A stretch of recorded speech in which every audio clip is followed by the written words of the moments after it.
Avis vascular centre మన దేశంలోనే the best varicose vein hospital. ఇటువంటి ఇల్లు ఇప్పుడు సిటీలో ఎక్కడున్నా చెప్పండి. తరతరాలుగా ఉంటుంది ఇల్లు, అందుకే కొత్త హంగులు ఏమీ చేయలేదు. ఏం చేయక్కర్లేదు, ఇలా ఉంటే నమస్కారం నాన్న. భాను రెడీ అవుతుంది, వెంటనే వచ్చేస్తుంది. మీరు మాట్లాడుతూ ఉండండి. మీరేం తీసుకుంటారు? Coffee, tea, green tea? నమస్కారం. ఏం కావాలి మీకు? మంచి వినయంగా ఉన్నాడు. మీ సంబంధం చేసుకోవడం మాకు చాలా ఆనందంగా ఉంది. మీతో కొన్ని విషయాలు చెప్పాడు. నేను మీకు చాక్లెట్ తీసుకొస్తాను. అమ్మాయిని తీసుకురండి. ఇదిగోండి ఇదిగోండి, ఇవి మీకు. Hey, I'm advocate Ashok. Hi. Hey, phone. By the touch? Fresh. చూస్తే ఎలా అనిపిస్తుంది? చూస్తే కొత్తదిగానే ఉంది. సిగ్నల్ అది ఈజీగా దొరుకుతుందా? దొరుకుతుంది.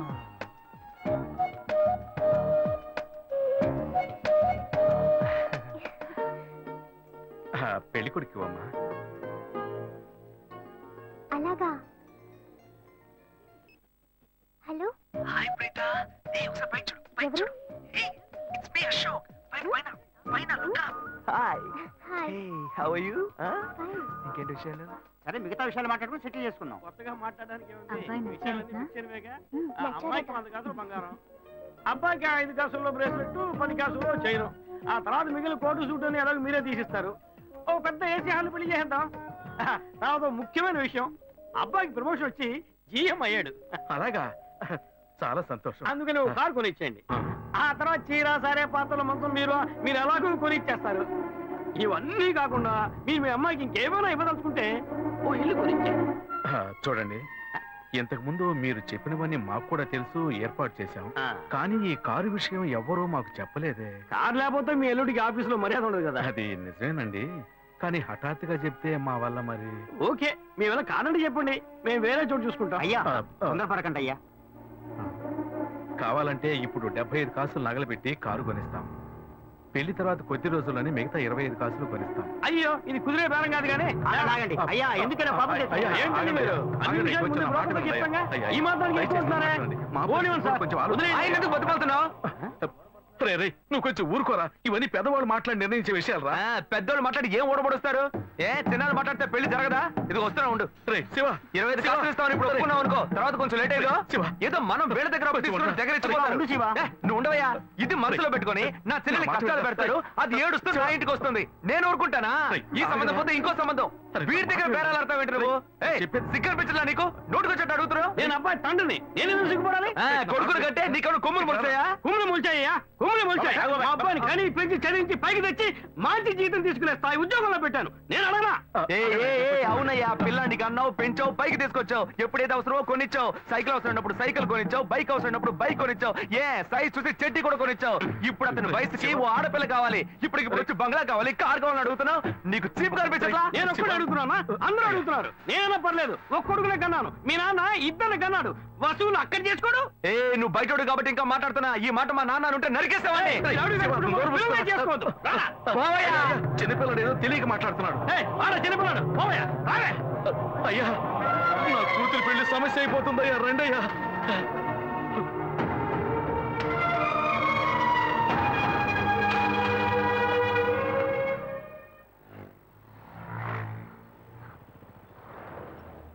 భాను, నేను తప్పు చేశానమ్మా. నీకు అబ్బాయి నచ్చినా కూడా సంబంధం చెడగొట్టాను. నన్ను క్షమించమ్మా. అయ్యో అన్నయ్య, నువ్వేం తప్పు చేసావన్నయ్య? అందరూ నీలాగే నిజాయితీగా ఉండాలనుకుంటావు, కానీ ఎవరు అలా ఉండలేదు. అందుకే నీకు ఇలా కోపం వస్తుంది. నేను సంతోషంగా బ్రతకాలన్నదే కదా నీ ఉద్దేశం. నువ్వేం బాధపడద్దు, నీ మీద నాకు నమ్మకం ఉంది. నువ్వు అందించే జీవితాన్ని నేను సంతోషంగా స్వీకరిస్తాను.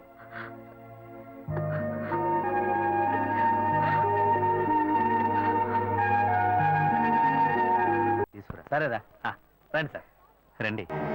ఇవన్నీ తీసేసాయి, స్టాక్ లిస్ట్ చూపించు. Okay madam.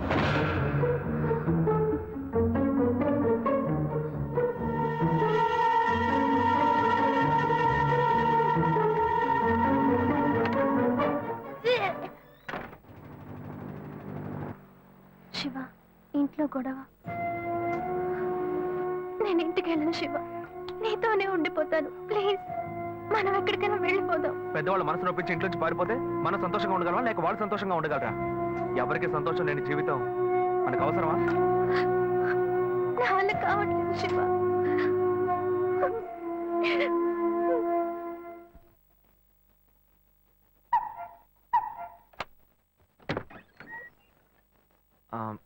రాఘవయ్య గారు, నేనే. లోపలికి రండి, కూర్చోండి. చెప్పండి. అదే సార్, నా పేరు శివ. చెప్పండి. ఆ, పర్వాలేదు, చెప్పండి. నేను ఆ, మీ అమ్మాయిని లవ్ చేస్తాను సార్.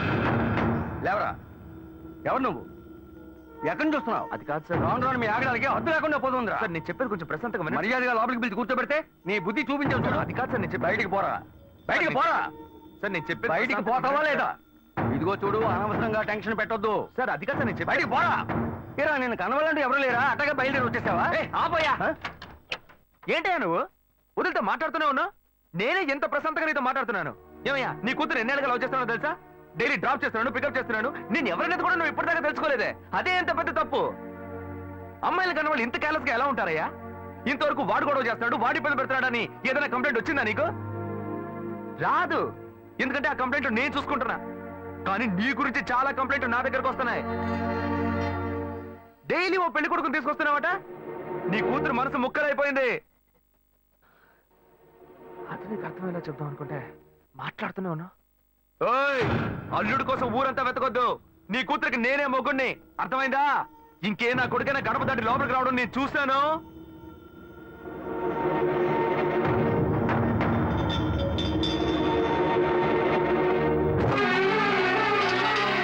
ఏయ్, ఎవరయ్యా లోపల? కొడుకుని కన్నులో బయటికి రండియ్యా.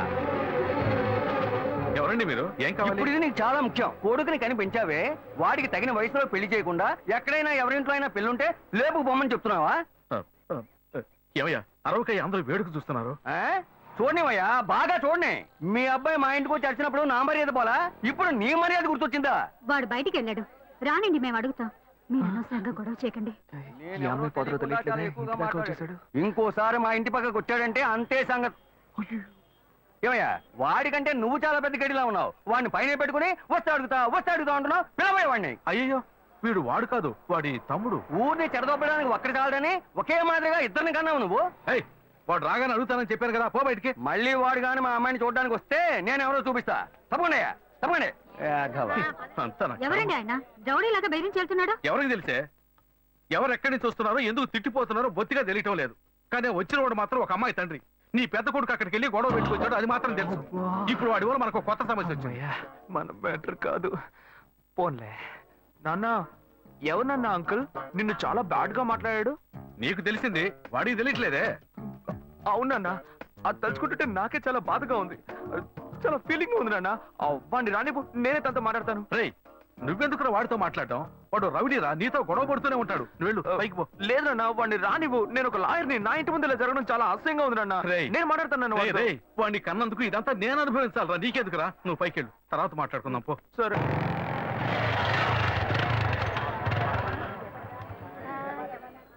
మన ఇంట్లోనూ వయసుకు వచ్చిన పిల్లుంది కదా, ఇలా అడ్డమైన వాళ్ళందరూ ఇంటికి వచ్చి గొడవ చేస్తుంటే రేపు మన పిల్లని ఎవరు అడుగుతారండి? వీడొకడు వీధుల గొడవలని మీదికి తెస్తాడు. మా ఏంటమ్మా ఇంటి బయట ఆ జనం ఏంటి? రేయ్, ఆగరా అక్కడ. ఏంటి? ఎవరు అమ్మాయి? అమ్మాయ్యా? ఏ అమ్మాయి? నువ్వు పెళ్లి చేసుకుంటానన్నావే ఆ అమ్మాయి. ఎవరొచ్చారు? ఎవరొచ్చారు? ఆ అమ్మాయి తండ్రి. ఆయన చేసిన గలాటాకి ఊరంతా ఇక్కడే పోగైంది. అసలు ఆయన ఎందుకు ఇక్కడికి వచ్చాడు? వాళ్ళ అమ్మాయిని బలవంత పెట్టద్దనే కానీ నేను వెళ్ళి అడ్వైస్ చేసి వచ్చాను. ఇంతవరకు అమ్మాయిలు కూడా అంటూ లేనే లేదు.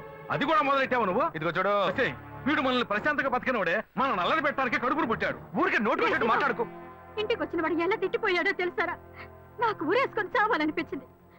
నాకు భయం వేస్తుంది శివ. నేనెవరో చూపిస్తానని బెదిరించి వెళ్ళాడు వాడు. నేనెవరో చూపిస్తానన్నాడా? చూస్తా.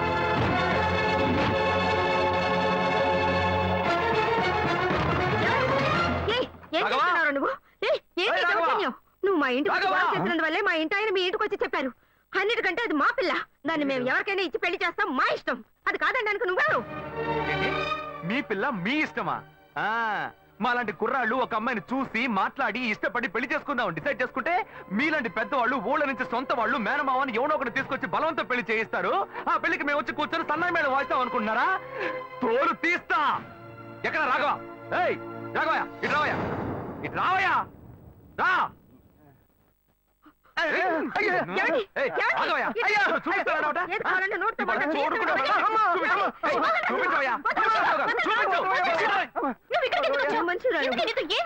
లేదు శ్వేత, నువ్వు నేను వచ్చి ప్రాబ్లం ఏడవడం వల్ల నేను టెన్షన్ అయిపోయాను. ఈయనకు వచ్చి అర్థమయ్యేలా చెప్దాం అనుకుంటే మా ఇంటికి రద్దు చేసి వచ్చాడు.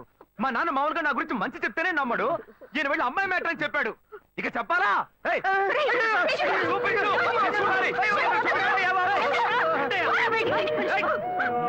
తెగ బిల్డప్ ఇచ్చావుగా, ఏదో చూపిస్తానన్నావుగా. శ్వేత, శ్వేత అయితే ప్రశాంతంగా మాట్లాడాలనుకోండి. శ్వేత, శ్వేత.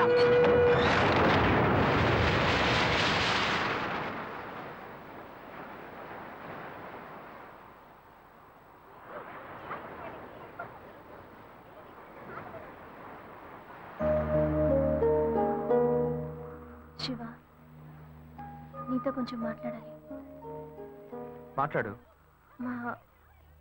మా ఇంట్లో నన్ను మా బావని పెళ్లి చేసుకోమంటున్నారు. ఇప్పుడు నేను మా బావని పెళ్లి చేసుకోవాలా లేక నిన్ను పెళ్లి చేసుకోవాలా అని నిర్ణయించుకోవాలి. నిర్ణయం నన్ను ఎందుకు అడుగుతావే? ఎప్పుడు ఇంకొకరితో నన్ను కలిపి మాట్లాడడం మొదలు పెట్టావో అప్పుడే మన ఇద్దరి మధ్య బంధం తెగిపోయింది. ఇంకా నాతో ఎందుకు మాటలు? కోపడుకు శివ, నువ్వు ఇంకో అమ్మాయిని పెళ్లి చేసుకుని హాయిగా ఉండాలి, అదే నా ఆశ. ఏయ్, ప్రేమ అంటే నువ్వు మ్యాచింగ్ గా వేసుకునే బ్లౌజ్ అనుకుంటున్నావా? కావాలంటే వేసుకోవడానికి, వద్దనుకుంటే మార్చుకోవడానికి. నేను నీకోసం చచ్చిపోతానే, అంతేగాని ఇంకో అమ్మాయి గురించి ఆలోచించను. కానీ నీకు మాత్రం ఎలా సాధ్యం? నేను తిట్టడం కూడా నా వల్ల కావట్లేదే, బాధగా ఉంది. నువ్వు నా కళ్ళ ముందు నిలబడద్దు, వెళ్ళిపో. నేను చెప్పేది అర్థం చేసుకో శివ, నువ్వు ఒక మంచి నిర్ణయం తీసుకోవాలి. ఏ, నువ్వు నిర్ణయించుకున్నావుగా, మూసుకొని పో. భావం చేసుకుంటా. శివ, నేను చెప్పేది విను. నువ్వేం చెప్పక్కర్లేదు, పోవే. శివ, నేను ఎలాగో నాశనం అయిపోతాను.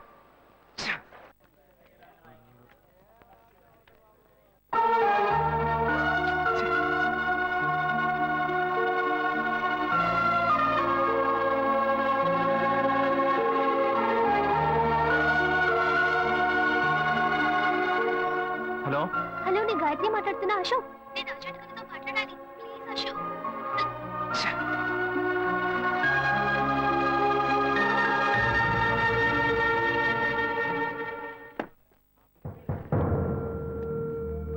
గాయత్రి ఫోన్ చేసిందా? ఏ ఎందుకు? ఏం లేదు, నాకు ఫోన్ చేసింది. నీకు ఫోన్ చేస్తే నువ్వు తీయట్లేదట్టుగా. ఎందుకురా గొడవ?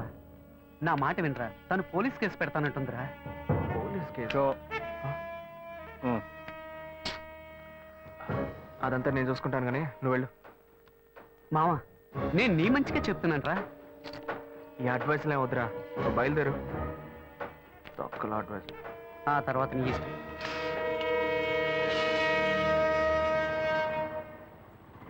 ఏం మోసం చేస్తున్నారు, పాపం చేస్తున్నారు.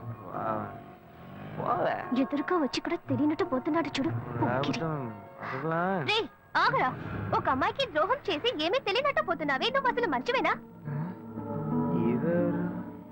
తన ఫ్రెండా? ఏమన్నా ద్రోహం చేశానా? అది మీ బుద్ధే. నాకు ద్రోహం జరిగింది, నేనే ఎవరితో చెప్పుకోను? రోడ్లు అందరికీ చెప్పుకుంటూ తిరగనా? పని చూసుకొని పోవే.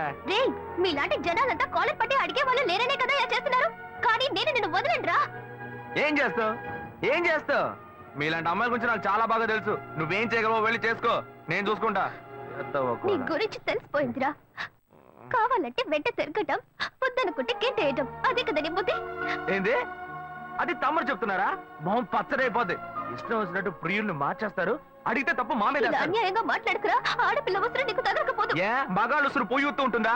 అది మిమ్మల్ని వదిలిపెట్టదే. పోవే. రేయ్, నువ్వు ఈనాడు నన్ను మోసం చేయొచ్చు, కానీ నా కడుపులో బిడ్డ నిన్ను దోషంగా నిలబెట్టి తీరుతుందిరా. ఏంటిది కొత్త కథలా ఉంది? ఏ ఏంటి వాగుతున్నా? ఎవడు పెట్టుకో నన్ను తండ్రిని చేస్తామండి? నేనే ఆఫ్ కొట్టి ఫుల్ స్టడీకి వెళ్తున్నాను, వచ్చి కన్ఫ్యూజ్ చేస్తుంది. ఏ ఆటో. ఢిల్లీలో జరిగిన అఖిలపక్ష సమావేశంలో ఎలాంటి నిర్ణయం తీసుకోలేదని మంత్రి శ్రీధర్ బాబు తెలిపారు. నిన్న రాత్రి మల్కాజ్గిరిలో ఓ యువతి మరణం ఆ పరిసర ప్రాంతాల్లో కలకలం రేపింది. స్థానికంగా ఉన్న ఓ షాపింగ్ మాల్లో 8వ అంతస్తు నుంచి గాయత్రి అనే యువతి దూకి ఆత్మహత్య చేసుకుంది. ఈమె అదే భవంతిలో ఉన్న బట్టల షాప్ లో పనిచేస్తున్నట్టుగా తెలిసింది. ఈమె ఎందుకు ఆత్మహత్య చేసుకుందోనని పలు కోణాల్లో పోలీసులు తీవ్రంగా విచారణ చేస్తున్నారు. చనిపోయిన గాయత్రి కేరళ రాష్ట్రానికి చెందినదిగా పోలీసులు నిర్ధారించారు. ఈ వయసులో అసలు ఏం కష్టం వచ్చింది నా అమ్మాయి ఆత్మహత్య చేసుకుందో? ఈ కాలం పిల్లలకి ఆలోచన తక్కువ, ఆవేశం ఎక్కువ. సంపూర్ణంగా ఈ కేసు ఆర్డర్ ఆర్డర్ ఆర్డర్. మీ తరఫున వాదించడానికి లాయర్ ఎవరైనా ఉన్నారా? నేనే ఒక లాయర్ అవడం వల్ల కొన్ని విషయాలు నేను వాదిస్తేనే నేను మీకు క్లియర్ గా చెప్పగలను. అందువల్ల ఈ కేసులో నాకు నేనే వాదించుకోవడానికి you should kindly grant me permission your honour. Proceed. Thanks your honour. ఏ ఆధారాలతో నన్ను అరెస్ట్ చేశారు? 11/7/2011 ఒక కంప్లైంట్ వచ్చింది. అప్పటి విచారణలో ఆ అమ్మాయికి మీకు సంబంధం ఉందని తెలియడం వల్ల మిమ్మల్ని అరెస్ట్ చేశాం. అందుకు తగిన ఆధారాలు తమరికి సమర్పించానండి. ఎవరో ఒకరు కంప్లైంట్ ఇచ్చారని ఒక లాయర్ కూడా చూడకుండా పోలీసులను అరెస్ట్ చేసి అవమానించారు. మన న్యాయవాద వృత్తికి ఇది ఒక కళంకం. ఆ విధంగా నువ్వు మాట్లాడకూడదు. నీ మీద నేరం పడింది. మిగతా వాళ్ళని నీతో కలుపుకుని మాట్లాడకూడదు. నీ మీద కంప్లైంట్ ఇచ్చింది ఎవరో కాదు, నీ తోడబుట్టిన సొంత అన్న. గడచిన 25 సంవత్సరాలుగా ఒకే ఇంట్లో ఒకే కుటుంబంగా కలిసి జీవిస్తున్నారు. నీ అన్నే నీ మీద నేరారోపణ చేసినప్పుడు దాన్ని అలక్ష్యం చేయడం కుదరదు. అందుకనే కోర్టు ఈ కేసుని స్పెషల్ గా టేకప్ చేసింది. మిస్టర్ శివ, ఏ ఆధారంతో తన మీద మీరు కంప్లైంట్ ఇచ్చారు? ఆ అమ్మాయి ఆత్మహత్య చేసుకోవడానికి ముందు ఆ రోజు రాత్రి నాతో మాట్లాడింది. అప్పుడు నేను వేరే టెన్షన్ లో ఉన్నాను. ఆ అమ్మాయి ఎందుకు కోపంగా మాట్లాడిందో నేను కొంచెం కూడా ఆలోచించలేదు. ఆ అమ్మాయికి నాకు ఎటువంటి సంబంధం లేదు. ఇంతకుముందు ఆ అమ్మాయి నేను చూసింది కూడా లేదు. అప్పుడే ఆలోచించాను, ఒకవేళ నా తమ్ముడు అనుకుని నాతో మాట్లాడి ఉంటుంది అని. వీడికి చాలా మంది అమ్మాయిలతో లింక్ ఉంది. ఆ అమ్మాయి చావుకి వీడే కారణం అని నాకు సందేహం వచ్చింది. నేనే వీడిని కొట్టి చంపేసి ఉండేవాడిని. కానీ వీళ్ళంటి ఎదవలకి మీరు వేసే శిక్ష అమ్మాయిల విషయాల్లో ఆడుకునే వాళ్ళకి ఒక భయాన్ని ఏర్పరుస్తుంది. అందుకే పోలీసులకు కంప్లైంట్ ఇచ్చారు. మొదట్లో వాళ్ళు నమ్మలేదు. ఆ తర్వాత ఎంక్వైరీ చేసి ఆ అమ్మాయి ఇంట్లోంచి ఫోటోలు, వీడిచ్చిన గ్రీటింగ్ కార్డ్స్ దొరికిన తర్వాతే వీడిని అరెస్ట్ చేశారు. ఆ ఫోటో వల్లే దొరికిపోయానా? లేదు, ఒక చిన్న డౌట్ వచ్చి అడుగుతున్నాను. ఆ ఫోటోలో ఉండేది నేనే అయి ఉండాలా ఏంటి?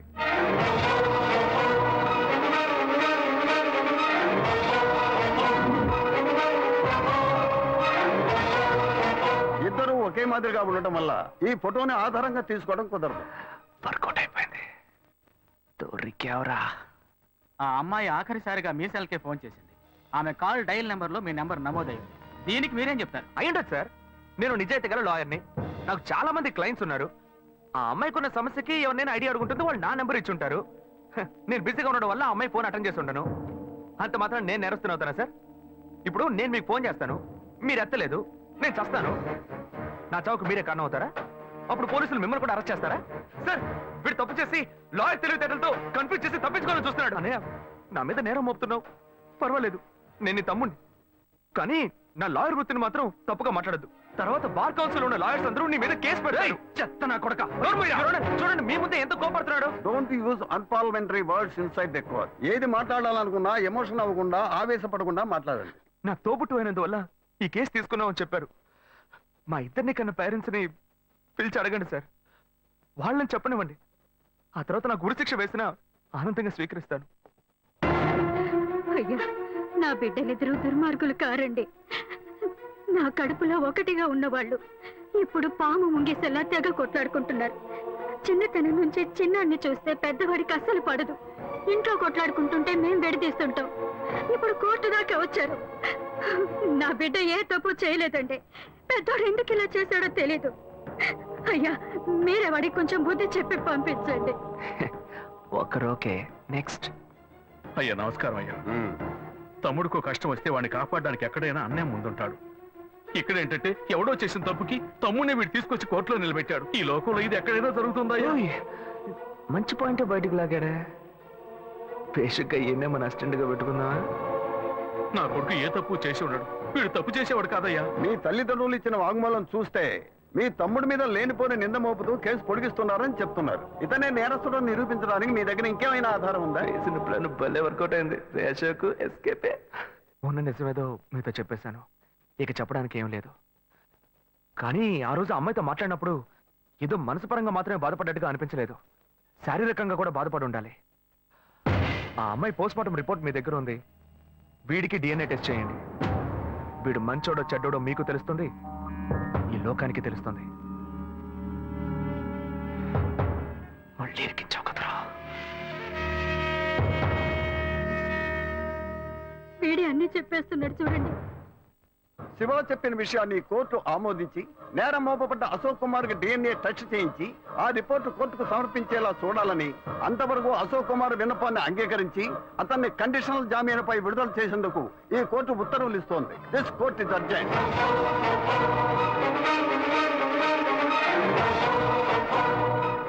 తప్పు చేసి తప్పించు. ఆగరాక్కడే తోట పుట్టిన వాడిని పోలీసులకు పట్టించి కోర్టు బోన్లో నిలబెట్టి కుటుంబం మర్యాద మంట కలిపి ఇక్కడికి ఎందుకు వచ్చావరా? మన మధ్య బంధమే లేదు, పోరా బయట. వెంకటాచలం, అది నువ్వు చెప్పకూడదు. చచ్చిపోయిన మీ బాబు వచ్చి చెప్పాను. ఎందుకంటే ఆయన సంపాదించుకోండి ఇల్లు ఇది. రేయ్, రేయ్, కన్న తండ్రినే పేరు పెట్టి పిలుస్తాను. పెద్ద రౌడీ. ఏయ్ మహాలక్ష్మి, నువ్వు సైలెంట్ గా ఉండు. రేయ్, ఆపరా. ఏమండి? నువ్వు ఆపోయా. ఏమండి వీడికి? నేను చూస్తూనే ఉన్నాను. కోర్టులో అందరూ వాడి సపోర్ట్ గా సాక్ష్యం ఎందుకు చెప్పారు. చేస్తున్నాడు? ఏదో వాడు మంచోడు అన్నట్టు, నేను చెడ్డోడు అన్నట్టు ఏమనుకుంటానయ్యా? వచ్చాడు చూడు నీ పుత్ర రత్నం. ఏం అవతారంలో వచ్చాడో చూడు. వాడిని నమ్ముతారంటయ్యా? రేయ్, వాడేం చేస్తాడ్రా? ఒక పగవాడిలో సొంత అన్న ఇలా చేస్తే వాడి మనసు ఎలా తట్టుకుంటుంది? పిచ్చ డైలాగ్ అందించాడు. నిజమేనన్నా, నిజమే. నేను ఫుల్ గా తాగాను. నా మొహం చూడండి అన్న. ఎప్పుడు పాలు మాత్రమే తాగి నేను ఇప్పుడు బ్రాండీ తాగానంటే మనసు తట్టుకోలేకపోతుంది. బయట మనిషి అయినా పర్లేదు నాన్న. తోడు పుట్టిన అన్నయ్య ఇలా కక్ష కడితే మన ఇంటికి రావడానికి నాకు మనసు పట్టలేదు. మిమ్మల్ని అన్నయ్యని వదిలేసి నేను ఎక్కడికి వెళ్తాను నాన్న? తెలివి తక్కువడా? అంతా నీ వల్లేరా? అన్నయ్య తిట్టకండి నాన్న, తిట్టకండి. ఆయన చాలా మంచోడు, నీతిపరుడు. రే చాలు ముయ్యరా. రేయ్, ఆపరా. వాడు చెప్పేదంతా నిజమే. వాడు మన మీద ఎంత ప్రేమ చూపిస్తున్నాడు చూడు. కానీ నువ్వు నావి ఈ కుటుంబంలో వంటదివే. నీ వల్ల మాకెప్పటికీ సుఖం లేదురా. ఏమయ్యా, వాడొక్కడే జైలుకి వెళ్ళి గంజి తాగుతాడు అనుకున్నాను. కానీ మీరు వాడికి ఇచ్చే సపోర్ట్ చూస్తుంటే కుటుంబంతో సహా వెళ్ళేట్టున్నారు. ఏ బాను, నువ్వు ఈ గుంపుతో కలవకు, దూరంగా ఉండు. తీర్పు ఇంకా రాలేదురా. నువ్వు బెయిల్లోనే వచ్చావు. తీర్పు రాని అప్పుడుందిరా నీకు స్పాట్. నువ్వు బెటర్ పెట్టేది స్పాట్. నాకు నువ్వు పెడతావో నేను నీకు పెడతానో చూద్దాం. పోరా.